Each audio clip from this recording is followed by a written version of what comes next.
Орон бэр үзэгчтэй Улаанбаатарт 20 цаг болсон байна. Бид та бүхэндээ цагийн урд мэдээллийн хөтөлбөрийн мягмар гарагийн дугаарыг студиэс шууд дамжуулан үзүүлж байна. 2020 онд хөдөлмөрийн хөлсний доод хэмжээ 420 мянган төгрөг болно. Арьс ширний үйлдвэрүүд бүрэн хүчин чадлаараа ажиллаж чадахгүй байгаагаас эмээлт захад арьс шир үнгүүдэж байна. Жилд нэг хүнд дунджаар 4-5 литр арх оногдож байгааг сэтгцийн эрүүл мэндийн үндэсний төвөөс судлан гаргажээ. Улсын хэмжээнд 20 мянган орчим совилогч дутагдaltaй байна. Оросын холбооны улсын дотоод иргэн сайд бүгд найрамдах ардсан солонгос нар улсад айлчилж байна. За эдгээр болон бусад мэдээллийн дэлгэрэнгүй та бүхэнд өнөөдрийн цагийн үр дээр бид үзүүлэх болно. Тэгэхээр манай улс 2017 онд нийт 1.4 их найдын төгрөгийн төсвийн худалдан авалт хийснээс 96.7%-ийг нь зөвхөн импортын бараанд зарцуулсан байна. Тиймээс Монгол улсын засгийн газар төрийн худалдан авалтаар үндэсний үйлдвэрлэлийг дэмжих шийдвэр гаргасан. Тодруулах юм бол дотооддон үйлдвэрлэсэн чанар стандартын шаардлага хангаж байгаа тохирлын баталгаатай 155 нэр төрлийн бараа бүтээгдэхүүнээс төрийн байгууллагууд худалдан авах үүрэгтэй болж байна. Ашиглалтад орж байгаа цэцэрлэг орон сууц бүрийн хүүхдийн тоглоомын талбайд эрзийн дэвсгэр ашигладаг. Энэ бүтээгдэхүүнийг бид дотооддоо үйлдвэрлэж чадна. Гэвч дотоодын үйлдвэр хизээч төрийн худалдан авалтын тендерт ялж байгаагүй гэж ярьлаа. Төрийн худалдан авалтаар дандаа урд хятадаас авчирсан бүтээгдэхүүн байгаа. Хятадын бүтээгдэхүүн 6-аас 8 сар болоод одоо бутраад өрөөд унцдаг жишээ ч юм уу те. Монгол үйлдвэрлэлд шүү та нар битгий хятадын автангаа аваач хэлээд ахчихсан тэгээд явчаад ахах юм байна шүү дээ. Одоо энэ удаагийн үсэл харин жоохон би шинэлэг талдаа болж байна. Нэлээ өндөр түвшинд зохион байгуулж байгаа болохоор зэрэг үр дүнгүй өгөх байх гэж бодож байна. 2015 оноос төр худалдан авалтаараа жижиг дунд үйлдвэрлэлээ дэмжинэ гэж ярьсан. Гэвч өнөөдрийг хүртэл төдийлөн үр дүнд хүрч чадаагүй л байна. Тиймээс дотоодын нийт бүтээгдэхүүний 20%, экспортын бүтээгдэхүүний 5%-ийг үйлдвэрлэдэг энэ салбарт тунхаг лоодсон төдий биш бодит дэмжлэг хэрэгтэй байгааг үйлдвэрлэгчид хэлж байлаа. Бид нэг яг захиалах тоогоор нь үйлдвэрлээл тэгээ хувцсан үлдэгдэл болоод жирмэргүй шүү дээ тий. Тэгээд дотооддоо одоо сайн олон ажлын байр бий болмоор энэ орсон биз дээ. Одоо тэгэхээр хаагдана гэсэн үг тий. Хаагдана. Тэгэхэд барьцаа өрөнгөний асуудал байдаг. Тэгээд манай үйлдвэрүүд өнө хөвчлэн төрөөсийн газарт байдаг учраас барьцаа өрөнгөний асуудал маш их тулгамдаад хэцүү байдаг. Тийм 100% хангах тийм хүчин чадалтай өөрөө автоматсан үйлдвэр байхгүй юу? Тэр тендер манад ингээд одоо социализмын үе шиг одоо тийм үйлдвэрлэл тэрэндээ холбогддог шүү дээ тий. Тэрөө шиг манайтай холбож өгвөл одоо хөр их сайн байх юм. Айлтгаж байна. Татварын багц хуулинд жилийн 50 сая төгрөг хүртэлх борлуулалтын орлоготой татвар төлөгч 1% татвар төлнө гэж заасан. Жишээлбэл 10 сая төгрөгийн орлоготой үйлдвэрлэгч жилд 100 мянган төгрөгийн татвар төлнө гэсэн үг юм а. Яг ийм байдлаар Монгол улсын засгийн газар үйлдвэрлэгчдэд дэмжих зорилготой олон ажил эхлүүлсэнийг ерөнхий сайд үцэглэнгийн үеэр онцлсан юм а. Засгийн газрын зүгээс дотоодын үйлдвэр эрхлэгчдийг дэмжих чиглэлээр олгож байгаа хөнгөлөлтөө зээл татварын хөнгөлөлт орон суулийн бодлогын хэрэгжилтийн үр дүн нөгөө талаас манай бизнес эрхлэгч нар нэг өсөндөө таавчны маань өөрсдийн санал санаачлах төр засгаас үзүүлж байгаа дэмжлэг тусалцаа хоёрын хүчээр бас тодорхой хэмжээний амжилтыг олж байна. Үзэглэнд 150 орчим үйлдвэрлэл эрхлэгч 50 гаруй төрийн байгууллага оролцсон юм. Ингэснээр төрийн байгууллагууд Монголд үйлдвэрлэж байгаа шаардлагатай бараа бүтээгдэхүүний талаар мэдээлэлтэй болох, харин үйлдвэрлэгчид төрийн худалдан авалтанд хэрхэн бэлтгэх, бараа бүтээгдэхүүндээ стандартын тохирлын гэрчлэгийг яаж авах, цахим тендерт шалгаруулалтад хэрхэн яаж оролцох зэрэг шаардлагатай сэдвээрээ төрийн байгууллагуудаас зөвлөгөө авах боломжийг бүрдүүлсэн байсан юм а. Парист төвтэй эдийн засгийн хамтын ажиллагаа хөгжлийн байгууллага Польш улсын гадаад хэргийн яамтай хамтарсан Монгол улсын жижиг дунд үйлдвэрлэлийг хөгжүүлэхэд бодлогод дэмжлэг үзүүлэх семинар энэ өдрүүдэд болж байна. Монголд жижиг дунд үйлдвэрлэлийн санхүүжилтийн хүртээмж гол саад бэрхшээл болдог. Дан ялангуяа өндөр барьцаа хөрөнгө шаарддаг нь зээл авах боломжийг хязгаарлаж байна. Эдийн засгийн хамтын ажиллагаа хөгжлийн байгууллагаас манад энэ талаар тодорхой зөвлөмж өгсөн байна. Өнөөдөр туршлаган хуваалцаж байгаа Польш улсын хувьд гэсэн зээлийн батлан даалтын схемийг 2013 онд байгуулж 12 тэрбум евротой тэнцэх хэмжээний батлан даалт олгосон байна.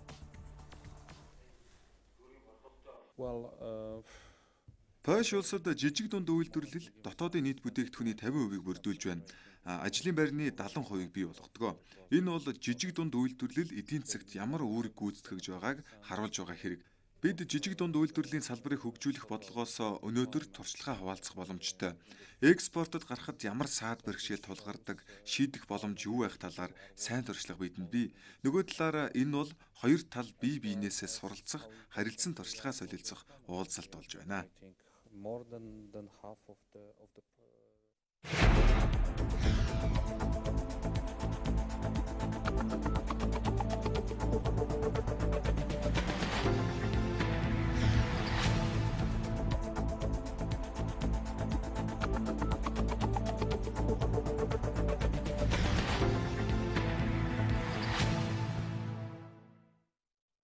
Малын түүхий идэх хэрхэн үнгүүдэж байгааг бид дараах сурвалжилгаараа хөндөж байна. За олон улсын зах зээл дээр нэг бодийн шир 50 орчим доллар буюу Монгол мөнгөөр 100 гаруй мянган төгрөгөөр борлуулагдаж байхад манай улсад за адуу тэмээнийхэн ширийг огт боловсруулж чадахгүй хаяхад хүрч байна. Малын түүхий эдийн бөөний худалдааны төв эмээлтэд захаас дараах сурвалжилгыг бэлтгэлээ. За малын түүхий удирдлагчдын авсан арьс ширийг тавх харж байна. Энэ арьс ширийг хадгалах байр сав байхгүй учраас гадаа хурааж байна. Өмнөх 1-2 жилийн арьс ерөнхийдөө слайд саунд бүгд дүр аваад хэвээр байна. Нийтээ одоо ерөнхий Монголд байгаа арьсны тоо болохоор 600-700 мянган арьсны тоо ширхэг байна гэдэг байна. Тэр тоо бол ерөнхийдөө бодит тоо байгаа тоххой. Энэ өвлийн ирсэн адуунууд нь ингээд хийх сав байхгүй гаднаа ингээд хураалгатаа ороо очих. Одоо ингээд ер нь бол муудахт одоо бараг муудаж байна. Адууны арьсыг авж байгаа Монгол тийм газар байхгүй. Манай улс жилд нэг 13 сая орчим малын арьс шир бэлтгэж байна. Үүнээс 7 сая орчим арьс ширийг боловсруулах үйлдвэрт тушаадгаа. Харин үлдсэн 6 сая гаруй арьс шир нь эдийн засгийн эргэлтэнд орохгүй хаягдж байгаа юм. Хэрвээ бид адууныхаа ширийг гүйцэд боловсруулдаг болчвол үнэтэй бүтээгдэхүүн хийх боломж байгаа юм а. Жишээ нь та бүхэн адууны дил сүүлийг боловсруулдаг үйлдвэрийг харж байна. Монгол адууны дил сүүлийг хагас боловсруулад олон улсын зах зээлд гаргахад хэд дахин илүү үнд хүрэх боломж байгаа юм а.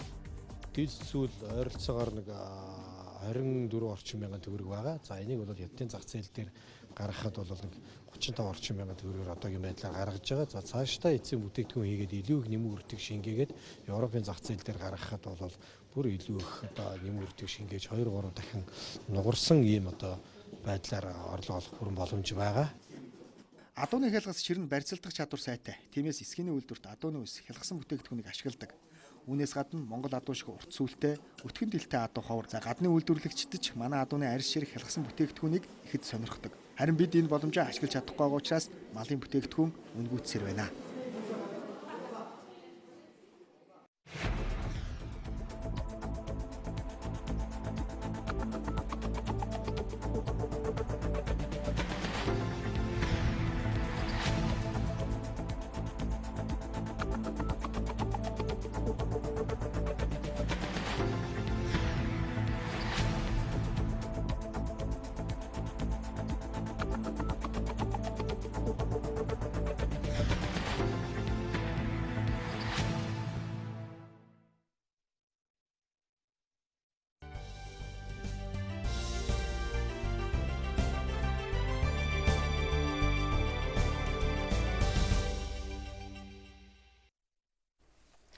Хөтөлбөр нийгмийн зөвшөөрлийн 3 талд 2019-оос 2020 оны улсын хэлэлцээр өнөөдөр эхэллээ. 4 жил огт нэмэгдээгүй байсан цалин хөлсийг засгийн газар өнгөрсөн онд нэмэгдүүлсэн. Шинэ хэлэлцээрт мөн л цалин хөлс нэмэгдүүлэх асуудал багтаж байна. Манай улс 2014 оноос хойш цалин хөлсөө нэмэгдүүлж чадаагүй. Харин 2018 энэ онд төрийн албан агчдын цалин инфляцийн түвшинтэй уялдуулж 17 орчим хувиар нэмсэн. Одоо төрийн албан агчдын сарын дундаж цалин 920 мянга орчим төгрөгт хүрсэн. Гэхдээ цаашдаа цалин нэмэх хэрэгтэйг Монголын үйлдвэрчний эвлэлийн холбооныхон хэлэлцээрт хөндөж байна. Цалин одоо төр тэтгэмжийн одоо нэмэгдлийн чиглэлээр бол нэмэлт хэлэлцээр бас явагдах байх гэж бодож байна. Зарим салбарууд дээр бас энэ нуглаа бол гарч байгаа. Одоо тухайлбал энэ боловсролын салбар дээр ихэд цалин нэмэгдэж байгаа хэдий боловч өмнө авч хэрэгжүүлэх одоо цалин хөлстэй холбоотой нэмэгдлүүдийг одоо хассан ийм тооцоо судалгаа гарч байгаа учраас энэ үн дээр бол бас ингээд хоёр одоо яам хоорондын асуудлууд бол байгаа. Цалин хөлс тэтгэр тэтгэмжийг инфляцийн түвшинтэй уялдуулж нэмэхээс гадна хөдөлмөрийн аюулгүй байдлын асуудал жил бүр хөндөгддөг. 2018 онд уулуурхаан ослын улмаас 12 хүн амнасаа алдсан бол саяхан Эко Алтан замар компани уурхад осол гарч 4 хүн амнасаа алдсан. Хөдөлмөрийн аюулгүй байдал ч хэлэлцээрийн чухал сэдэв болж байна. Заавал төлөвлөгөөтөөр биш төлөвлөгөөт бусаар шалгалт хийж аюул эрсдэл бий болсон энэ газруудад бол шалгалт үзлэгийг үйлдвэрчний тал эзэдийн байгууллага төрийн төлөөлөл хамтарсан одоо үзлэг шалгалтыг хийж энийг тогтмолж болох тухай ойлголт бол маш их чухал ачаал бүгдэлтэй байна. Засгийн газар хөдөлмөрийн хөлсний доод хэмжээг энэ онд 320 мянга, 2020 онд 420 мянган төгрөгт хүргэнэ. Хүнээр бол хүнд өвдөж сэхээний дасагт ороод исэн Монголын эдийн засаг илааршиж, иргэдийн орлогыг нэмэгдүүлэх боломж бүрдээд байна. Засгийн газар хэлэлцээрээр цалин хөлсийг инфляцийн түвшинтэй уялдуулан нэмэгдүүл төрийн алба хаасан хугацаа нэмэгдэл олгох, эрүүл мэндээс бусад салбарын төрийн үйлчлэгээний болон төрийн байгууллагын хэвийн үйл ажиллагааг хангахад туслах, албан тушаалын цалингийн зөрүүг арилгах гэсэн ийм одоо байр суурьтай бол байгаа. Хөтөлбөр нийгмийн зөвшлийн 3 талд улсын хэлэлцээрт Монголын үйлдвэрчний эвлэлийн холбоо, ажил олгогч эзэдийн нэгдсэн холбоо, 70 орчим санал ирүүлсэн байна. 2017-оос 2018 оны улсын хэлэлцээрийн хэрэгжилт 83.2% байгаамаа. Эрдэнэс 5 толгой компани талаар улсын хурлын гишүүн Бямб цогт Монгол улсын ерөнхий сайд Хүрд сүхэд хандан 6 чиглэлээр асуулга тавьсны хариуг хүргүүлсэн байна. Хамгийн ихэнд хувь цаг хөрөнгийн зах зээлд бүрдгүүлж арилжиж эргэлтэнд оруулах замаар үнцэнтэй болгоход анхаарч компани бүтцэд хувь цаг хариуцсан газар нэгж байгуулан ажиллаж байгаа юм байна. За мөн хувь цаг гадаад зах зээлд гаргах чиглэлд ажиллаж байна. Ордын нөөц 300 сая тонноор нэмэгдсэн учраас ордыг иж бүрэн ашиглах техник эдийн засгийн үндэслэлийг боловсруулж байна. За харин иргэдэд эзэмшүүлсэн 1072 хувь цааны нэгж хувь цаанд 25 төгрөг хуваарлах тогтоолыг Эрдэнэс 5 толгой компани төлөөлөн удирдах зөвлөл гаргасан байна. Мөн 5 толгой гашуун сухад чиглэлийн төмөр замын суурь бүтэцийн барилгын ажилд 197.3 сая доллар зарцуулсан. Төслийн нийт барилгын ажлын гүйцэтгэл 51.8% тавина.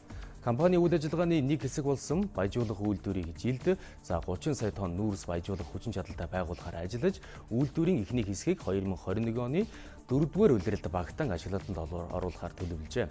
5 толгойн 300 мегаваттын дулаан цахилгаан станцын төслийг оюу толгой компани хамтран хэрэгжүүлж 2023 онд дуусгахаар ажиллаж байгаа юм байна. За Эрдэнэс 5 толгойн цэвэр орлогоос агаарын бохирдлыг бууруулах чиглэлд анхаарч 5 толгой түлш компанийг байгуулж жилдээ 600 мянган тонн сайжруулсан шахмал түлш үйлдвэрлэж Улаанбаатар хотын 220 мянган айл өрхийн хэрэгцээг хангах юмаа гэдгийг асуулгын хариуд багтаасан байна. Монгол улс болоод зүүн Европын орнуудад өрнсөн ардчилсан өөрчлөлтийн 30 жилийн өн хүрээнд Монгол бол ардчилын баян бүр сэдвтэй олон улсын хурал болно гэж ардчилсан намаас өнөөдөр мэдээллээ. Өнгөрсөн 30 жилийн хугацаанд мөрөөдөж зорьсон ардчлал зохих хэмжээнд хүрсэн ойг тохиолдуулан олон ажил төлөвлөсний нэг нь энэхүү олон улсын хурал юм байна.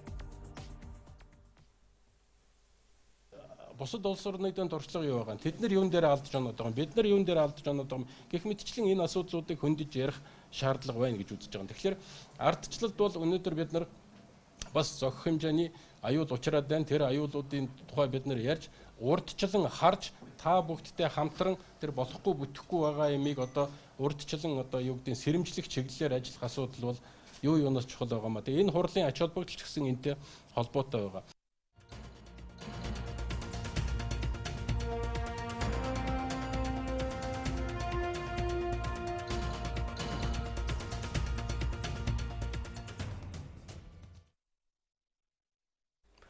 Тэгэхээр энэ 7 хоногт цагийн урд мэдээллийн хөтөлбөр нийгмийн сэтгэл зүй сэдвийн хүрээнд сурвалжлагуудыг бэлтгэж байна. Ажилгүйдэл, ядуурл, нийгмийн бухимдал өнөөдөр хувь хүний сэтгэл зүйг эвдэхэд хүргэж байна. Нэг жишээ бол архитэлт юм. Судалгаанаас үзэхэд арх согтууруулах ундаа хэтрүүлэн хэрэглэж, эрүүл мэндээрээ хохирч насарж байгаа иргэдийн тоо өссөөр байна. Баянгол дүүргийн цагдаагийн хилцээ эрүүлжүүлэх байр өдрийн 14 цагийн үед 7 хүнтэй байлаа. Арх согтууруулах ундаа хэрэглэн эрүүлжүүлэх байранд байнга ирдэг хүмүүс олон гэдгийг цагдаагийн алба агчид хэлж байна. За архитан согтуурч байгаа иргэд олон байна. Өглөө нь гараад төвдөөс хойш оройн буцаад ирдэг ч хүмүүс байгаа. Архитан согтуурч байгаа иргэдийг одоо манайхаас бол алба агчид зөрчлийн хуулиараа 100 мянган төгрөгөөр торгоод арга хэмжээг нь аваад явуулдаг. Арх согтууруулах ундаа хэрэгэлсэн хүн өөрийгөө хянах боломжгүй болж эрүүл мэнд амь насаараа хохирох тохиолдол гарч байна. За өчигдрөл хэд Төв аймагт арх уусан хүмүүс хоорондоо маргалдан нэгнийхээ айманд хүрсэн байна. Орон нутагт арх согтууруулах ундаагаас үүдэлтэйгээр хувийн таарамжгүй оролцоноос үүдэлтэй эхнэрийнхээ бас амь насыг хохиросон хэрэг цагдаа мал бүртгэдээд Төв аймгийн цагдаа газраа шалгалтын ажиллагаа үргэлжилж байна. За ер нь хоног төрж байгаа нийт дуудлага мэдээллийн 50-аас дээш хувь нь ер нь арх согтууруулах ундaalтай холбоотой дуудлага мэдээлэл эзэлдэг. Энэ бол архиталтаас үүдсэн гэмт хэргийн зөвхөн сүүлийн жишээ. Дайн дажинтай улс оронд л хүмүүс өдөр бүр өвхөж үргэж байдаг. Гэтэл манай улсад цогтуурлаас үүдэн гарсан гэмт хэрэг нэг ч өдөр алгасахгүй гарч байна. Архинд донтох бол өвчин. Энэ өвчнийг ангаах олон төрлийн арга замыг ангаах ухаан эрэлхийлж байгаа ч эцсийн бүлэгт сэтгэл зүйн эмчилгээ хамгийн чухалд тооцогдож байна. Гэтэл манай сэтгцэн эрүүл мэндийн үндэсний төв эмчлэх бус хорийг нь тайлах хэмжээнд л ажиллаж байгаа юм. Ер нь нийгмийн олон төрлийн хүчин зүйлээс шалтгаалж донтох төрлийн өвчин газар авч байгаа нь сэтгцэн эрүүл мэндийн салбарыг илүүтэй өргөжүүлж хөгжүүлэх шалтгаан болж байгааг мэрэгчлэтнүүд хэлж байна.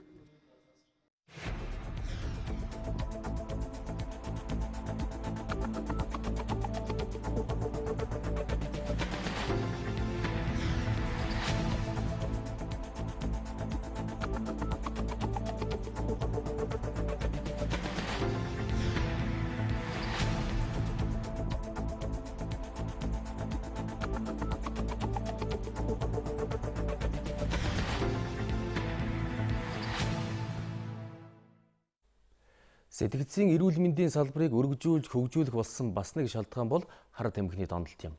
Эмийн эмчилгээтэй хавсарч зайлшгүй хийгдэх ёстой сэтгэл зүйн эмчилгээг манай улс орхигдуулж байгааг дараах тоо баримтууд нотлох болно. Өнөөдөр манай улсад 900 гаруй хүн хар тамхинд донтсон судалгаа гарчээ. Хэвтэж имжлүүлэх, амралтаар тусламж үйлчлэгээ авах ийм байдлаар бол явагдаад байгаа. Ер нь бол энэ төрлийн бодис төр урьдчилан сэргийлэх асуудал хамгийн чухал.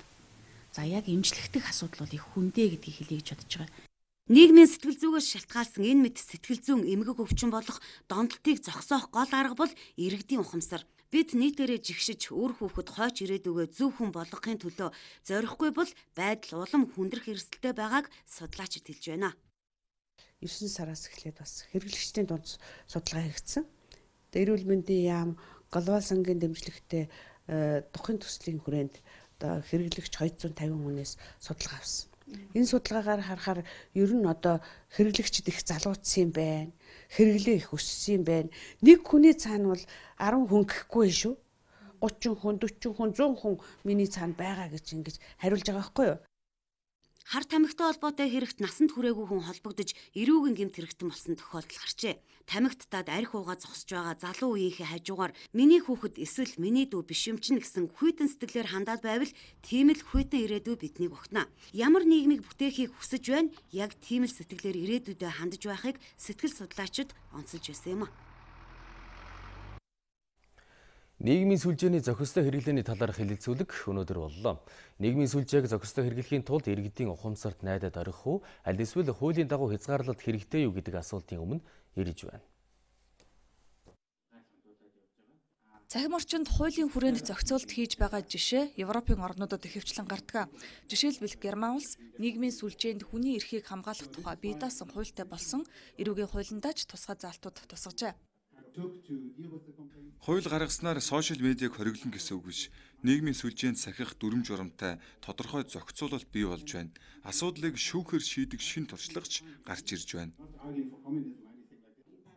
Нийгмийн сүлжээнээс зөвхөн Фэйсбүүкийг л гэхэд дэлхий дээр 2.4 тэрбум хүн хэрэглэж байна. Монгол улс Аз твийн хэмжээнд хэрэглээгээрээ нэгдүгээрт ордог. Энэ хэрээр эрсдэлтэй оронд тооцогдож байна. Facebook хэрэглэгчдийн аюулгүй байдал бидний номер 1 асуудал. Facebook бол ашигын төлөө компани. Энэ платформыг илүү олон хүн хэрэглээсэй гэж бид хүсдэг. Тийм учраас улс орон бүрийн хууль эрх зүйн орчинтой уялдаж ажиллахыг зордгоо. Хамгийн гол нь цахим зохицуулалт хийх хууль батлаа гэхэд тэр нь инновацийг таслан зогсоох зүйл байвал аюултай юм. Фэйсбүүкийг зөвөр ашиглаж болох жишээнүүд бас олон байна.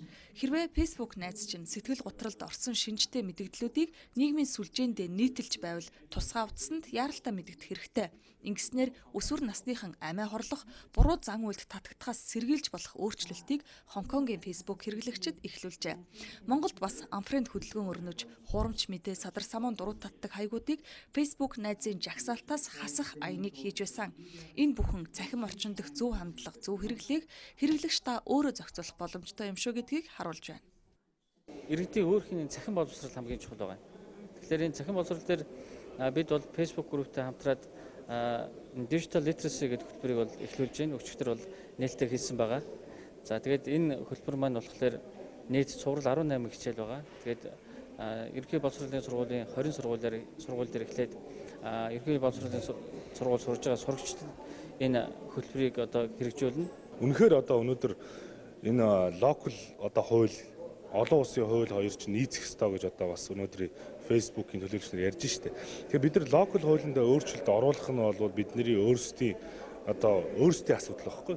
Тэгэхээр энэ хуулийг нь дагаж энэ Facebook компани бодоод өөрсдөө зохицуулт хий гэж штэ. Тэгэхээр одоо аль болох одоо энэ дотоодынхоо хууль эрх зүйн орчин сайжруулж, аль болох одоо бас нийгмийгээ ботсон, залуу үеигээ ботсон өөрчлөлт шинжилтүүдийг хийхгүй болвол цаашдаа энэ үндэсний аюулгүй байдлыг нөлөөлөх юм асуудал болох юм байна гэдгийг бол сая одоо бас олон улсын байгууллагын төлөөллүүд бас хэлж байна. 2011 онд цахим гэмт хэрэг гэж Монголд бүртгэгдэж байгаагүй бол одоо 70% нэмэгдэжээ. Цагдаагийн байгууллага хүн гүтгэх, худлаа мэдээлэл түгээх, садар самуун дуруу татаж байгаа мэдээллүүдийг устгуулахаар Facebook компанид хандхад Монгол үгнүүдийг танихгүй учраас автоматар хаагддаггүй байна. Тийм учраас Facebook компанитай хамтарч ажиллах зайлшгүй шаардлага үүсэж байгаа юм байна. Амьтны тухай хуульд заасны дагуу жил бүрийн 4-р сарын 1-ээс 6-р сарын 15-ны хүртэл загас агнахыг хориглосон байдаг. Тухайн хориглосон хугацаа нь загасны үржилийн үе юм. Загас үржилийн үедээ маш олон тооны төрс шахдаг жилээ 1000-аас 1 нь л жарахаа болдог. Мөн үржилийн үед загас агнах юм бол тухайн төрөл зүйл устдах хүртэл аюул учирдаг тул энэ үеэр загасчлалд хорио тогтоодог байна. Хэрвээ хориглосон хугацаанд загас агнасан тохиолдолд 1 сарын хөдөлмөрийн хөлсний доод хэмжээг 2 дахин нэмэгдүүлсэнтэй тэнцэх хэмжээний мөнгөнд торгуул аль эсвэл барьсан загасны төрлөөс хамаарат өөр хэмжээний мөнгөнд торгуулдаг байна.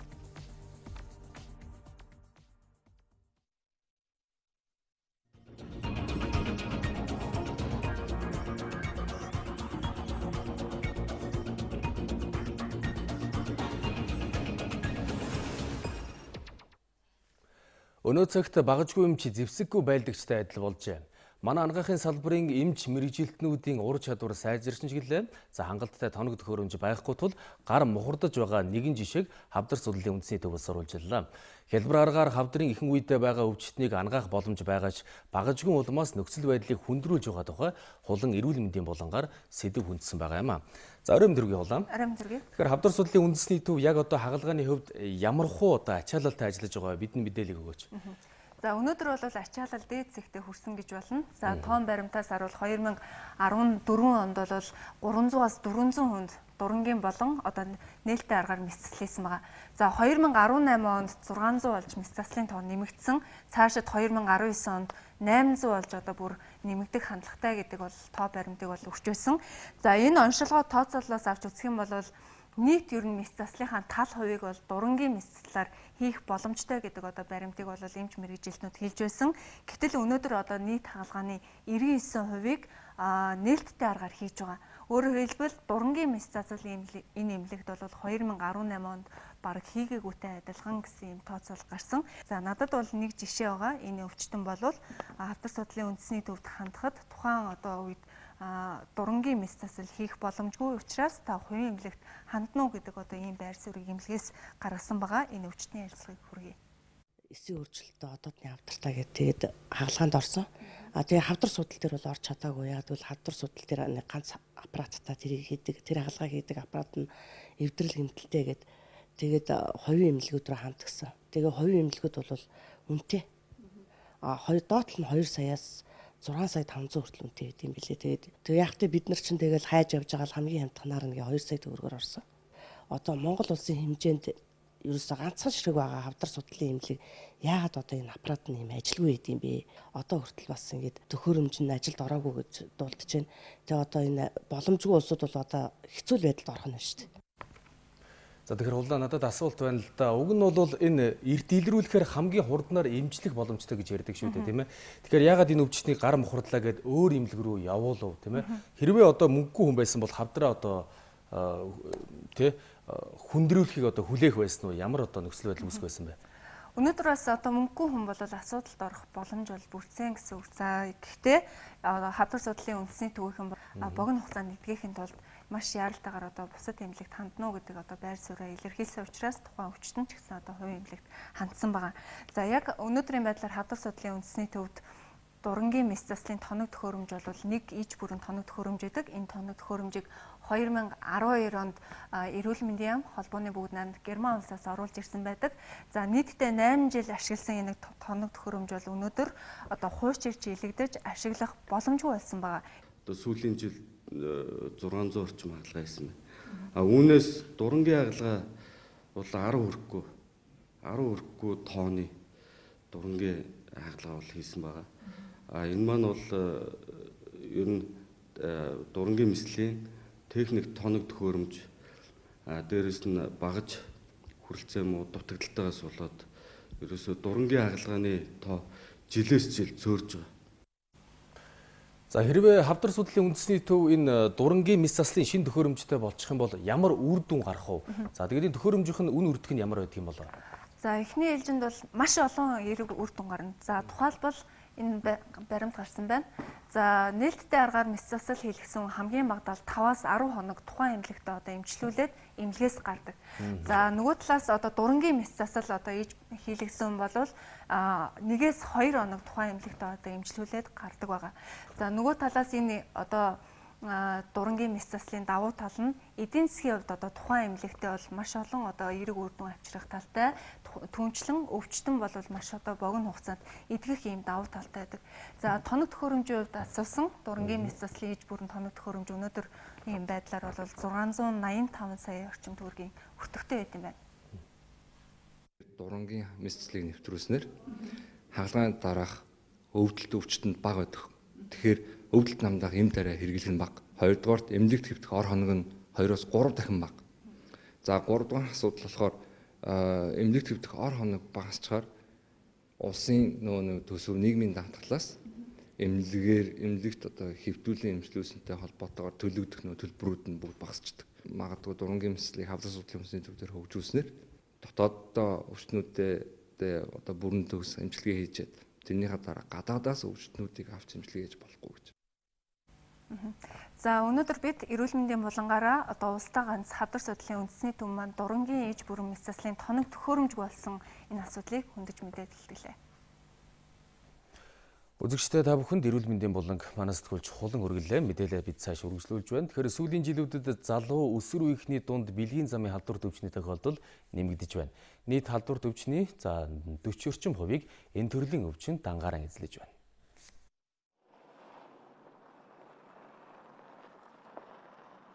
2018 онд Монгол улсын хэмжээнд 16,000 гаруй бэлгийн замаар дамжих халдварын тохиолдол бүртгэгдсэн. Энэ нь 2017 онтой харьцуулахад 5%-аар өссөн үзүүлж юм. Нийт өвчлөлийн 38.2%-ийг тэмбүү эзэлж байна. Өнгөрсөн онд бүртгэгдсэн тэмбүүтэй өвчтний 63% нь 15-аас 29 насны залуус байгаа юм. 15-аас 29 насны залуучуудын дунд бэлгийн замын халдвар төвчний их байгаа. Тэр дундаа тэмбүү өвчний тохиолдол их байгаа.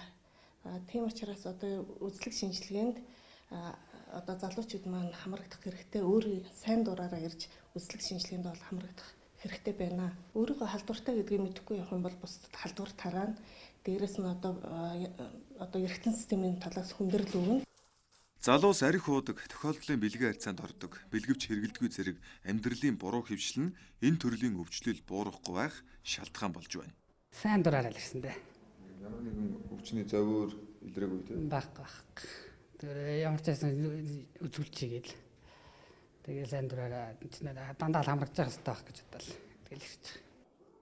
Тэмбүү өвчний шинж тэмдэг илэрхгүй байх нь элбэг учраас улам хүндрэл мэдрэлийн систем элэг зүрх судсыг өрөвсүүлдэг байна. Мөн урагт дамжиж хүүхэд зулбах, дутуу төрөх эндэх эрсдэлтэй юм а. Зарим залуус эмчит хандлаггүй найз нөхдөөсөө зөвлөгөө авч аптекаас дур мэдэн эм тариа авч хэрэглээд өвчнийг улам даамжруулдаг гэж байсан юм. Мэргэжлийн эмчийн зөвлөгөөгөөр эмчилгээ хийлгвэл тэмбүү өвчин 100% эдгэрдэг гэдгийг эмч нар хэлж байлаа.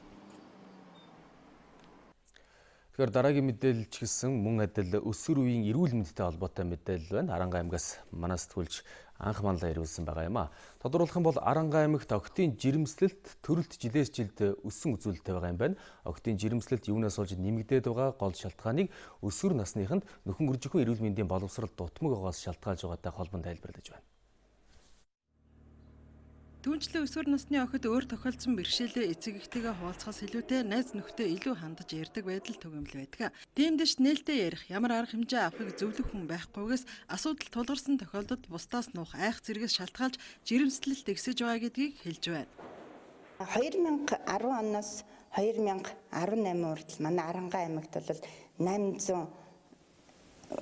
82 хүүхэд бол өсвөр насндаа ээжилсэн байдгийн билээ. За тэгээ 2018 онд бол нийт 105 охин төрсөн. За 2019 оны эхний 2 сарын байдлаар бол өсвөр насны охидын жирэмслэлт 23, төрөлт 22 тохиолдол байна. За эндээс ингээ хараад үзэхэд бол сүүлийн жилүүдэд охидын жирэмслэлт төрөлт бол нэмэгдэх хандлагатай байна. Өсвөр насны охидууд яагаад ингэж жирэмсэн болоод байгаа юм бэ гэдгийг авч үзэхдээ бид нар бол нөхөн үржих эрүүл мэндийн чиглэлээр мэдээлэл бага. Тэгээ өөрсдөө ямар нэг эрсдлээс хамгаалах чадвар тутмаг байна гэж үндсэн.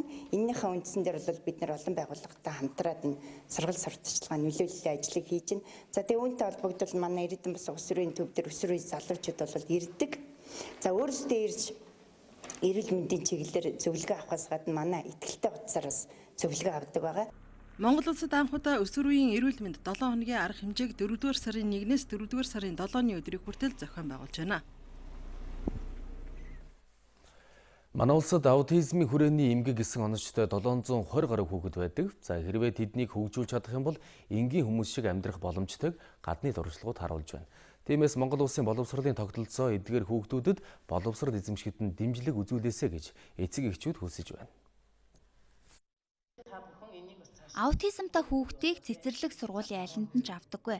Гуйж байж орууллаа гэхэд эцэг эхчүүд нь буруу ойлголттой байдгаас хүүхдээ гадуурхах тохиолдол олон гардаг нь сургуульд явахгүй үлдэх нэг шалтгаан болдог байна. Одоо манай хүүхэд 13 настай. 1-2 дугаар ангидаа бол сургуульд явж исэн, энгийн сургуульд. Тэгээ нөгөө хүүхдүүд маань ч ойлгохгүй, тэгээ хүүхдээ маань шовдрлохоос эхлээл тэ. Тэр үднээс сургуульд яваагүй. Эдгээр хүүхдүүд боловсрол эзэмшиж чаддаггүй дараагийн шалтгаан нь багш нарын хүрэлцээ, арга туршлага, дутмаг байдал. Улсын сургуулиуд ачааллаа дийлэхгүйгээ тэднийг төвөгшөөдөг бол хувийнхан үйлчлүүлэгчид гомдол гаргалаа гэд бас л хаалга хаадаг. Яг үнэндээ аутизмын хүрээний эмгэгтэй хүүхдүүдтэй ажиллах мэрэгжлийн багш манад байдаггүй.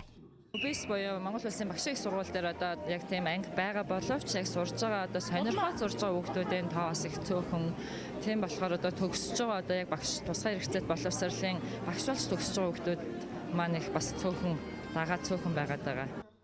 Харин Япон улсад эдгээр хүүхдүүдийг цэцэрлэгээс нь бэлтгэж сургуульд сургаад насанд хүрсэн хойноо энгийн хүмүүстэй ижил хэвийн амьдрах боломжийг нь олгодог. Тиймээс энэ туршлагаа JICA-гийн төслийн хүрээнд манай улсад нэвтрүүлжээ. Японд аутизмтай хүүхдүүдийг шаталсан хөтөлбөрт хамруулж энгийн иргэн болгон төлөвшүүлдэг. Өнөөдөр аутизмын хүрээний эмгэгтэй олон хүмүүс ажил хөдөлмөр эрхлээл амьдарч байна. Тиймээс бид эдгээр хүүхдүүдийг олон үе шаттай хөгжүүлэх Порт Эйж хөтөлбөрийг Монгол улсад нэвтрүүлээд ажиллаж байгаа. Энэ нь аутизмтай хүүхдүүд боловсрол эзэмшихэд чухал нөлөө үзүүлнэ гэж би бодож байна.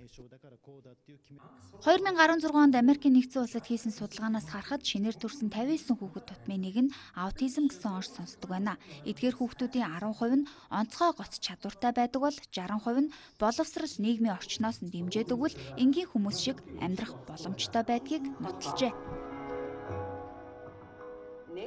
Мэдээллийн эсийн хавдартай гэж онцлогдсон маргад эрдэнэ хүүд туслах аян өрнөж байна. Хүүгийн эмчилгээнд 1 тэрбум орчим төгрөг шаардлагатай юм. За тэрээр ээжийнхээ хамт маргааш Солонгос улсыг зорихоор болжээ. Эмчилгээний зардал нь бүрэн бүрдээг учраас Монгол төмнийг тусдын мөрөгхийг уриалж байна.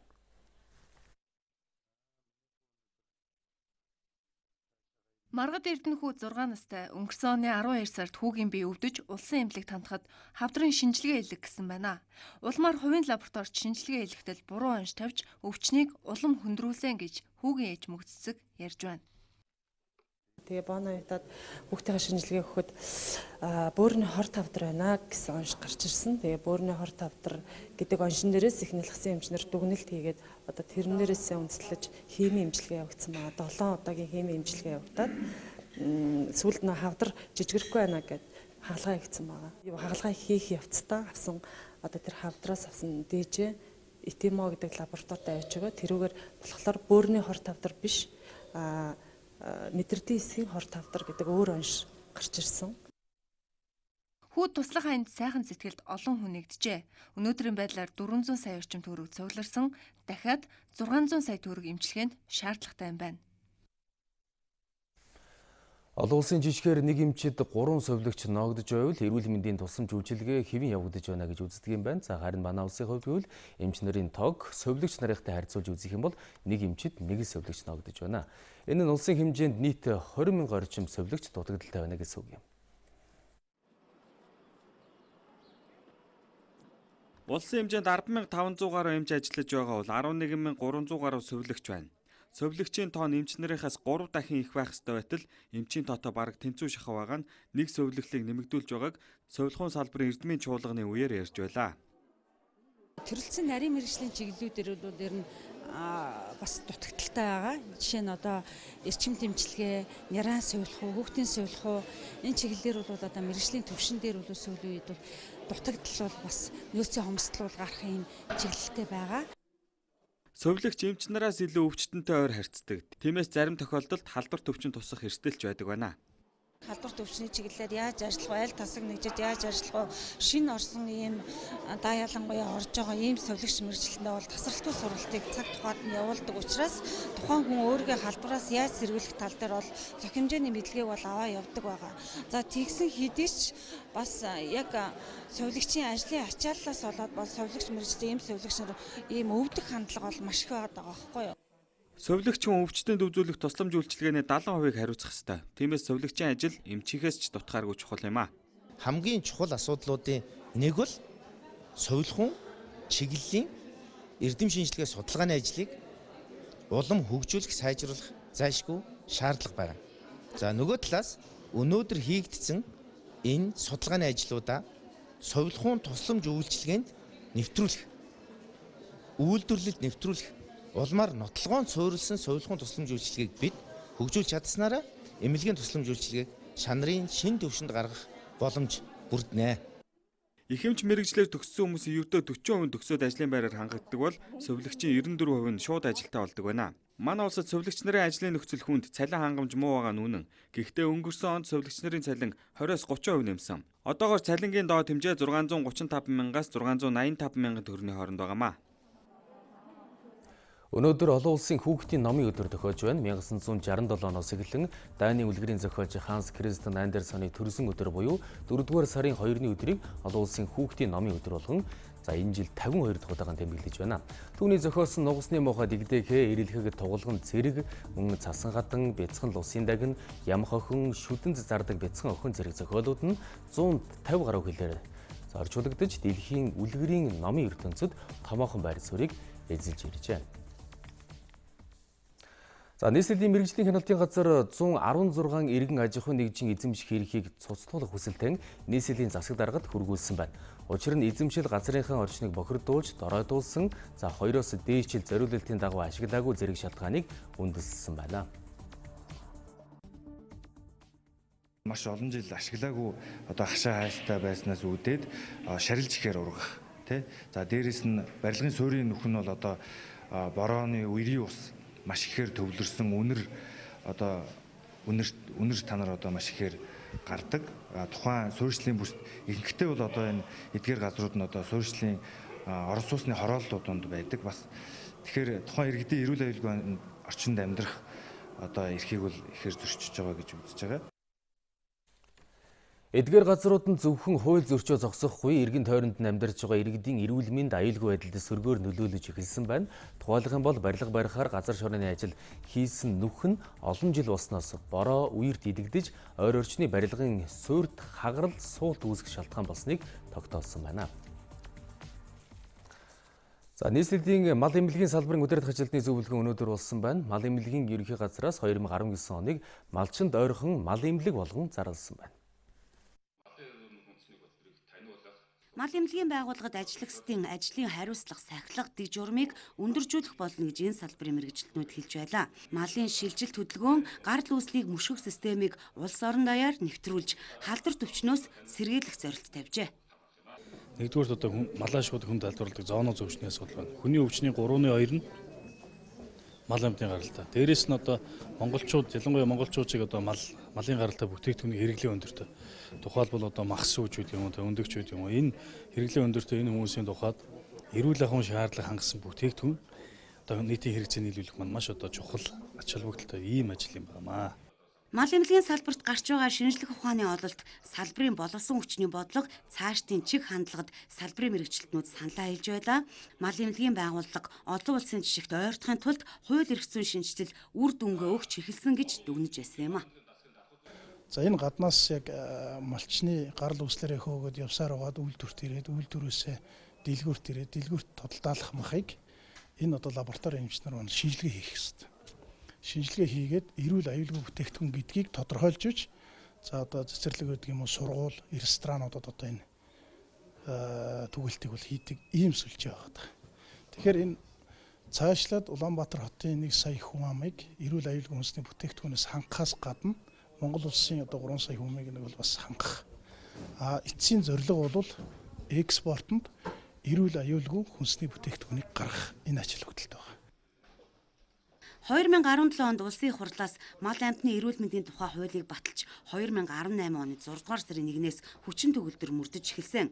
Энэ хуулийн хүрээнд мал эмнэлгийн салбар шинэ бүтэц зохион байгуулалтаар үйл ажиллагаагаа явуулж эхэлсэн нь Дэлхийн мал амьтны эрүүл мэндийн байгууллага, Дэлхийн худалдааны байгууллага болон олон улсын анхааралд хүрч байна гэж салбарын мэргэжилтнүүд онцолж ирсэн юм а. Үзэгчтэй хөтөлбөр олон улсын мэдээлэлээр үргэлжилж байна. Өнөөдөр та бүхэнд олон улсын мэдээллийг өгөхөөр манай орчуулагч редактор Ариун Чимэг студид ажиллаж байна. Орой өдрөг Ариун Чимгээ. Орой минь төргий. Тэгэхээр бүгд найрамд Харсан Солонгос урд улсын удирдагч манай хойд өршөд айлчилна гэсэн ийм мэдээлэл гараад байна. Энэ хэр зэрэг үнний ортой мэдээлэл байна. За энэ бол шинжээчдийн зүгээс хоёр талаас харилцан хийж байгаа өндөр албан тушаалтнуудын айлчлалт холбогдуулж гаргаж байгаа юм мэдээлэл байна. За бүгд найрамд гарчилсан Солонгос ард улсын удирдагч Ким Жон Ун хөрш Оросын холбооны улсад анх удаа айлчлаж магадгүй байгаа. Энэ үед Оросын холбооны улсын дотоод хэргийн сайд Пинянд айлчилж байгааг ММВР-ийн төрийн хэвлэлээс өнөөдөр өглөө мэдээллээ.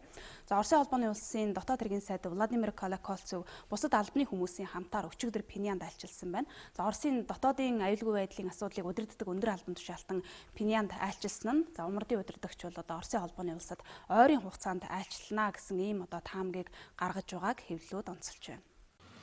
МРД-ийн удирдагчийг 4-р сарын ихээр Оросод айлчилж магадгүйг зарим хэвлэлүүд таамаглаж байна. Өнгөрсөн сард Умард Солонгосын удирдагчийн тамгын газрын дарга Москва болон Владивостокт айлчилсан нь Ким Жон Уны айлчлал удахгүй хэрэгжих нь гэдгийг баг нотолсон үйл явдал болсон. За МРД-ийн удирдагч өнгөрсөн оноос хойш бүгд найрамдах ард улсад 4 удаа айлчилж Хятадын дарга Ши Жинпинтэй уулзалт хийсэн. Хамгийн сүүлд өнгөрсөн 1-р сард Хятадд айлчилсан. Харин тэрээр төрийн эрх мэдлийг авснаасаа хойш уламжлалт холбоотон Оросын холбооны улсад айлчлаагүй байгаа. За МРД-ийн удирдагч өнгөрсөн 2-р сард Вьетнамд Америкийн төрийн тэргүүнтэй хийсэн уулзалт нь амжилтгүй болсноос хойш Оросын холбооны улстай харилцаагаа идэвхжүүлэх төлөвтэй байна. За өнгөрсөн сард л гэхэд Умард Солонгосын төр засгийн өндөр албан тушаалын 3 хүн Оросын холбооны улсад айлчилсан. Москвагийн хувьд бол айлчлалын товыг гаргахаар бэлтгэл ажлуудыг хангаж байгаа гэдэг ийм мэдээллийг одоогоор өгч байна. За Орос Хятад хоёр нь бол Умард Солонгосыг цөмийн асуудлыг хоёр талдаа ашигтай байдлаар зохицуулахыг ингэж дэмждэг. Өөрөөр хэлэх юм бол Умард Солонгос дангаараа цөмийн зэвсгээс татгалзах бус Америкийн нэгдсэн улс ч гэсэн одоо адилхан буулт хийж хориг арга хэмжээг сулруулж цуцлах ажлыг зэрэгцүүлж хийх нь зүйтэй гэдэг саналыг хүртэл гаргаж байгаамаа. Британи Европын холбооноос гарах хугацаа ойртож байхад тус улсын парламент ерөнхий сайдынхаа Брекситийн төлөвлөгөөний зарим өөрчлөлтүүдийг хүлээж авахаас татгалзсан хിവэрэ байна. За нийтийн танхимын гишүүд Брекситийн төлөвлөгөөний 4 саналыг батлах хэсгээр өчигдөр санал хураасан боловч олонх нь саналыг дэмжсэнгүй. Тэдгээр 4 саналд Британиг Европын холбооны Галийн холбоонд үлдээх, Брекситийн гэрээг хэрэгжүүлэхээс өмнө олон нийтийн саналыг авах, бүх нийтийн санал асуулгыг дахиад явуулдаг байх зэрэг ийм зүйлийг багтаасан байна. За эдгээр 4 санал нь өнгөрсөн 7 хоногт Британий парламент хэлэлцээд мөн л дэмжихээс татгалзсан 8 саналын дахин боловсруулж гаргасан сайжруулсан 4 хувилбар гэдгийг эрх баригчид нь онцолж байна. Ард иргэд Брекситийн талаараа юу ч гэж бодсон маргааны аль талд нь зогслооч гэсэн тэд биднийг юу ч хийж чадахгүй байгааг л харж байна. Би л хувьдаа энэ танхимд ажиллахдаа ийм завхарсан үйл явцтай тулгарч байсангүй. Энэ шийдвэргүй байдал хүн бүрийг залхааж байгааг л сайн ойлгож байна. За Британий парламент одоогийн байдлаар ерөнхий сайдынхаа Европын холбоотой байгуулсан гэрээг дэмжихээс 3 удаа татгалзаад байна. Гэрээ парламентын дэмжлэгийг авч чадахгүй байгаагаас болоод Британи Европын холбооноос гарах хугацааг 3 дугаар сарын 29-ноос хойшлуулсан. За Европын холбоо Британийг гэрээгүй гарна гэсэн сонголт хийх юм бол 4 дугаар сарын 12-нд гэрээг батлаад гарна гэвэл 5 дугаар сарын 22-нд гар гэсэн ийм хувилбаруудыг санал болгож байгаа. Одоо ерөнхий сайд Мэй гэрээгүй гарахгүй тулд 4 дугаар сарын 12-ноос өмнө Европын холбоо хүлээж авах үйс Б төлөвлөгөөг тус холбоонд танилцуулах ёстой болж байгаа. За өнөөдөр ерөнхий сайд Мэй дараагийн алхмуудаа хэлэлцэх энэ 7 хоногт багтаагаад Брекситийн гэрээгээр 4 дахь удаагийн парламентын санал хураалтыг явуулах асуудлаар засгийн газраа хуралдуулах гэж байна. Шинэ Зеландын ерөнхий сайд Жасинда Ардерн анхны гадаад айлчлалаа бүгд найрамдах ард улсаас эхлүүллээ. За тэрээр албан ёсны айлчлалынхаа хүрээнд тус улсын дарга Ши Жинпинд бараалхсан байна.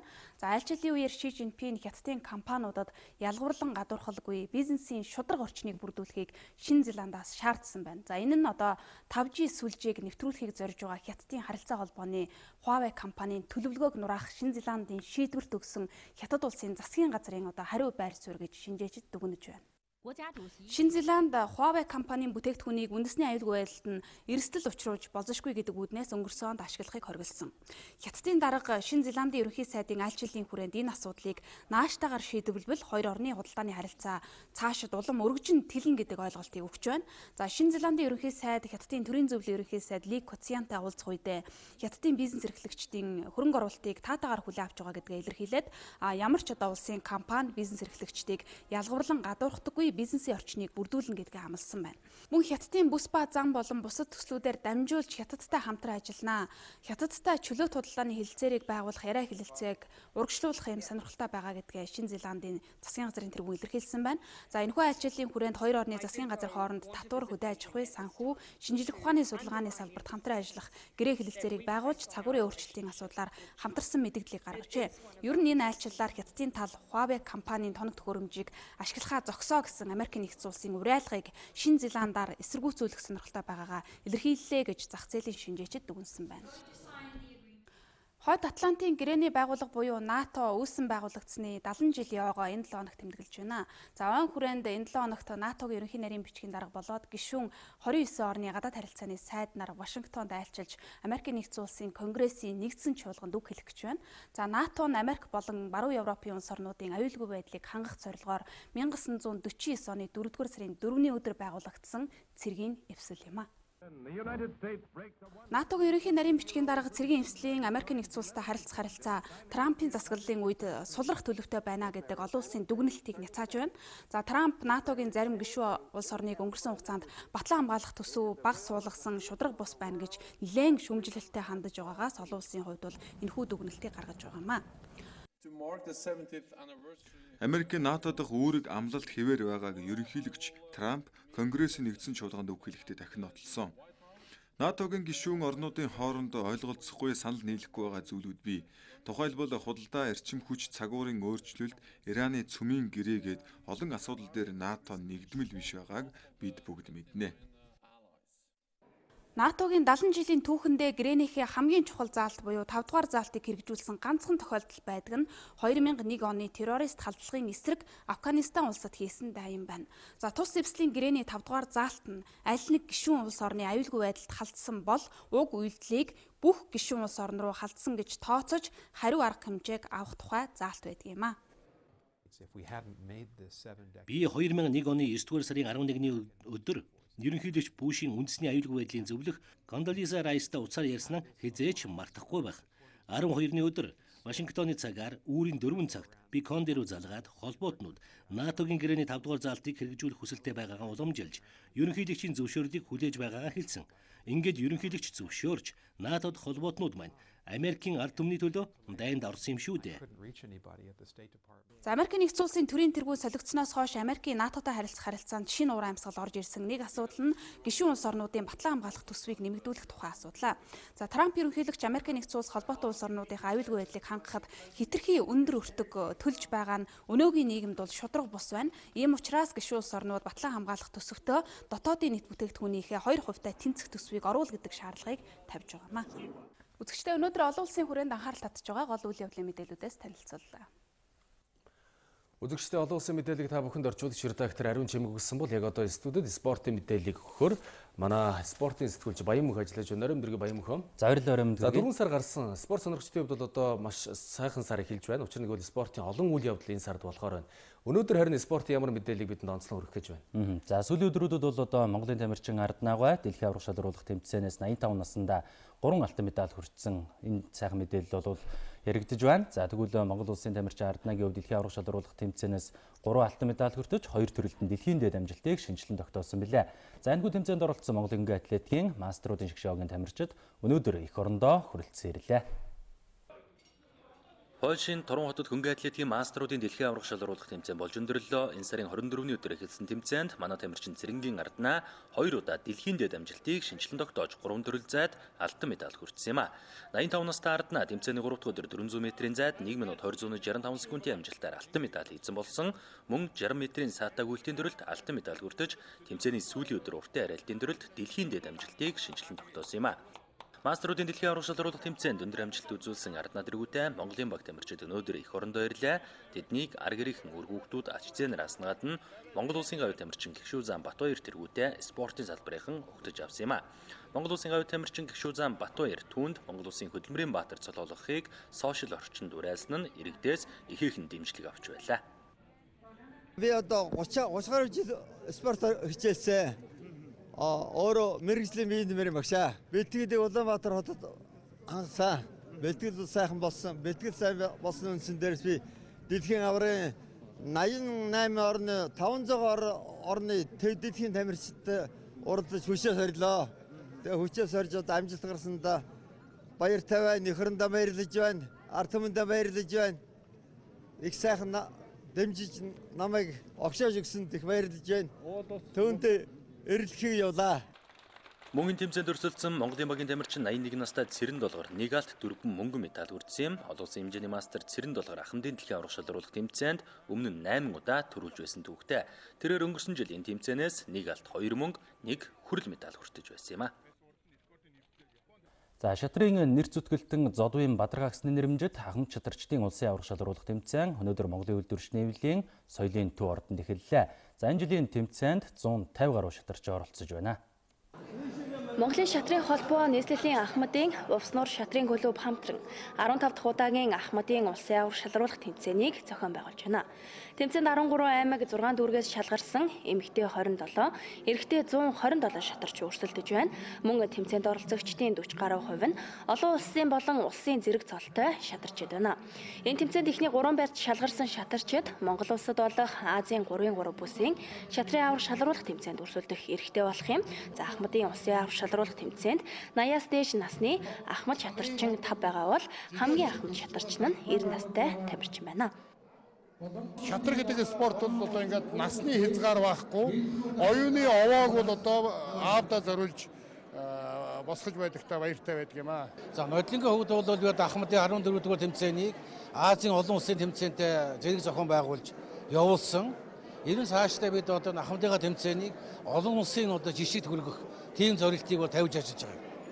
Одоо эмэгтэйчүүд бол анхандаа 8 оролцож ирсэн. Одоо өнөөдрийн байдлаар 27 оролцож байна. Өөрөөр хэлбэл 3 дахин нэмэгдсэн биз тэмцээний ач холбогдол бол. Шатрын зүтгэлтэн Зодвын Бадаргаагсны нэрэмжит ахмадын улсын аварга шалгаруулах тэмцээнийг анх 2001 онд зохион байгуулсан байдаг. Анх дугаар тэмцээнд спортын мастер Ламжав төрүүлж байсан түүхтэй. Энэ жилийн ахмадын улсын аварга шалгаруулах тэмцээн нь түүхэндээ хамгийн олон тамирчид өрсөлдөж байгаа тэмцээн болж байна. За 2009 оны ахмадын улсын аваргууд энэ сарын 9-ний өдөр тодорно. За шатрын спортын мэдээллийн үргэлжлүүлэн үзэгч та бүхэндээ хүргэе. За Чингис шатрын клубын нэрэмжит шилдэг шатарчдын тойргийн тэмцээн болж өндөрлөлөө. За энэхүү тэмцээнд Фиди мастер болдоо төрүүлсэн байна. Чансаа өндөр шатарчдын өрсөлдөөнийг ихсгэж ур чадварыг дээшлүүлэх зорилготой Чингис шатрын клубын тойргийн тэмцээнд их мастер Монгол улсын гавь тамирчин Бачулуун, Фиди мастер болдоо амар төвшин төгс төмөр тэргүүтэй 10 шатарчин оюун ухаанаас орин 9 өргийн тоглолтыг хийсэн юм а. 2268 рейтингтэй Фиде мастер болдоо 6 хожлоор энэ удаагийн тэмцээний тэргүүн барьж шалгарсан байна. Удаах байрт Үүрангай аймгийн шатарч Мөнхгал, 3 дугаар байрт спортын мастер Ган Эрдэнэ шалгарлаа. Тэмцээний хамгийн өндөр чансаатай шатарч Монгол улсын гавь тамирчин их мастер Бачулуун байсан байна. Дэлхийн шатрын холбооны дөрмээр зохиогдсон энэ удаагийн тэмцээн Монгол улсын чансаа бодогдох юм а. За Арабын нэгдсэн Эмирт улсад 4-р сарын 20-оос 23-ны өдрүүдэд жудогийн Аз твийн аварга шалгаруулах тэмцээн зохион байгуулагдана. Энэхүү тэмцээнд эх орноо төлөөлөн барилдах Монголын жудогийн шгшээгийн Монголын мэдээ телевиз даваагаас баасан гарагт өдөр бүр 11-ээс 14 цагийн хооронд мэдээллийн шууд хөтөлбөрөөр хүргэж байна. Монголын мэдээг DD-шийн 7, Sky Медиагийн 11, Univision-ийн 13, Сансарын 3, MNBC кабелийн 41 дэх сувгаас хүлээн авч үзээрэй. Монголын мэдээ телевизийн тойм тайлбар хөтөлбөр 2017 оны 3 дугаар сарын 25-наас нэвтрэж эхэлсэн. Хөтөлбөрөө даваагаас баасан гарагт 18 цагаас үзэгч танд шууд хүрч байна. Тухайн өдөр эх оронд болоод олон улсад өрнөсөн үйл явдлуудаас олонний анхаарлыг татсан онцлог 3-5 үйл явдлын эргэн тойронд тоймчид мэдээллийг бэлтэн хүргэж байна. Үйл явдал хэрхэн өрнөв? Үүнтэй холбоотойгоор өмнө нь юу болж өнгөрсөн, ирээдүйд хэрхэн өрнөх хандлагатай байна вэ гэдгийг тоймчид олон талаас нь анализ хийж, үзэгчдэд дүгнэлт хийх боломжийг олгосон бүтэн нэг цагийн хөтөлбөрийг өдөр бүр алгасахгүй хүргэсээр байна. Монголын үндэсний олон нийтийн телевиз 50 жилийн түүхтэй, Монгол улсын болон олон улсын хагас 100 жилийн түүхийн дуу дүрсний үнэт тарихыг бидэнд байна. Энэ бол тойм тайлбар хөтөлбөрийн гол агуулгын нэг хэсэг юм. Монголын мэдээ телевизийн тойм тайлбар хөтөлбөрийг тоймж алдан гэрэл, цэнд, сэтгүүлч үр цайх, олон улсын тоймч цогтоо, төвшин жаргал, редактор Ариун Чимэг нар үзэгч танд хүргэж байна.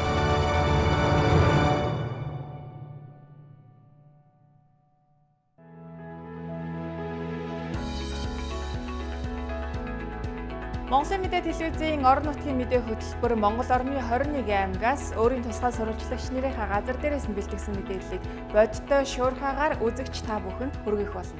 Анхангаа аймаг дахь сэтгүүлч анх манлай. Монголын мэдээд сурвалжлагч Саран Чимэг. Монголын мэдээ сувгийн сурвалжлагч Наран Цэцэг. 2017 оны Монгол улсын шилдэг аймаг Өмнөг аймагаас Дархуул аймаг дахь сурвалжлагч буян шиг мэдээлж байна. Улсын хөгжил сумаас сумын хөгжил багаас эхэлнэ. Говьалтай аймгийн 18 сум 2 тосгон 84 багийн ард иргэдийн аж амьдрал Цагийн мэдээллийг 200 га талбайг нь хашаажуулж 22 хуудгийг гаргахнэ. Онцлог үйл явдлын мэдээллийг бэлтгэн өргөнэ. Орон нутгийн мэдээ хөтөлбөрийг үзэгч та бүхэн даваа савг баасан гаргуудын 19 цаг 40 минутаас хүлээн авч үзээрэй.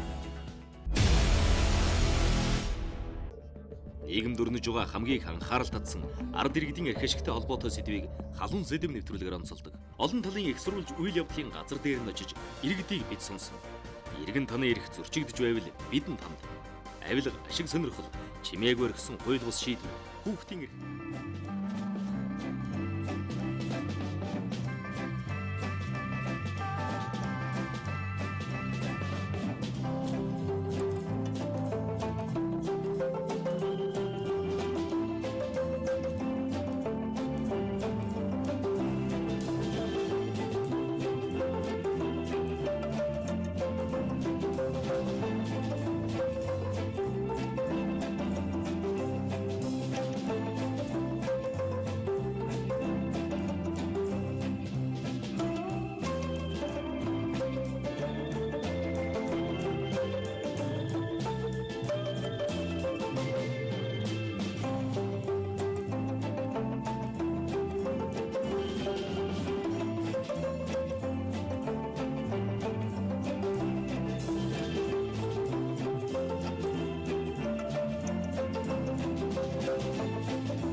Үзэгчдээ бид та бүхэнд цагийн урд мэдээллийн хөтөлбөрийн мэгмар гарагийн дугаарыг хүргэлээ. Анхаарлаа хандуулсанд баярлалаа.